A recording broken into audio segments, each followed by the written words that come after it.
ஜீ தமிழ்ல ஒளிபரப்பாகி வர சரிகமப சீனியர் சீசனுக்கான 5 நிகழ்ச்சியில் தேவயானியோட மகள் இனியா கலந்துக்கிட்டு ரொம்ப அழகாக பாடுறாங்க. அம்மாவை போல எளிமையாக நடந்துக்கிற விதம் மூலமாகவும் இப்போ இனியாவுக்கு நிறைய ரசிகர்கள் உருவாகி வந்துட்டு இருக்காங்க அப்படின்னு தான் சொல்லணும். இந்த நிலையில தான் இனியாவுக்கு சினிமாவில் நடிப்பதற்கான வாய்ப்பு கிடைச்சிருக்கிறதா ஒரு தகவல் வெளியாகிருக்கு. தேவயானியோட மகள் இனியா தன்னோட முயற்சியால தான் மேலே வரணும்னு சரிகமபல கலந்துக்கிட்டு பாடி வராங்க. இந்த நிகழ்ச்சியோட முதல் வாரத்தில் இனியா மயில் போல பொண்ணு ஒன்று அப்படிங்கிற சாங்கை பாடி அசத்திருந்தாங்க.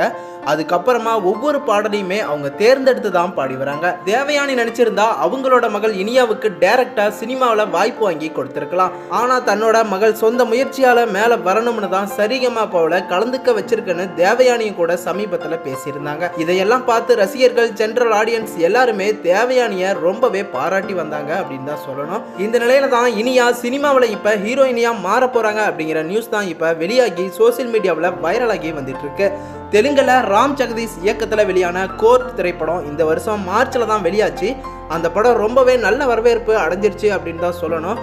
அந்த படத்தோட தமிழ் டப்பிங் உரிமையை தான் இயக்குனர் தியாகராஜன் வாங்கியிருக்காராமா. இந்த படத்துல தான் தேவயானியோட மகளான இனியாவை ஹீரோயினியா அறிமுகமாக்க போறாங்க அப்படிங்கிற மாதிரி வாய்ப்பு கிடைச்சிருக்கு அப்படிங்கிற மாதிரியும் பேசப்பட்டு வந்துட்டு இருக்காங்க.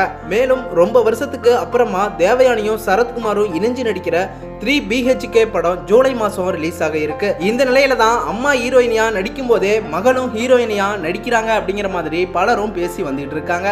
இனியா குறித்து உங்களோட கருத்துக்கள் என்ன அப்படிங்கிறத சொல்லுங்க. மேலும் சினிமா தகவலை தெரிஞ்சுக்க சேனலை சப்ஸ்கிரைப் பண்ணிட்டு பெல் ஐக்கனை கிளிக் பண்ணிக்கோங்க.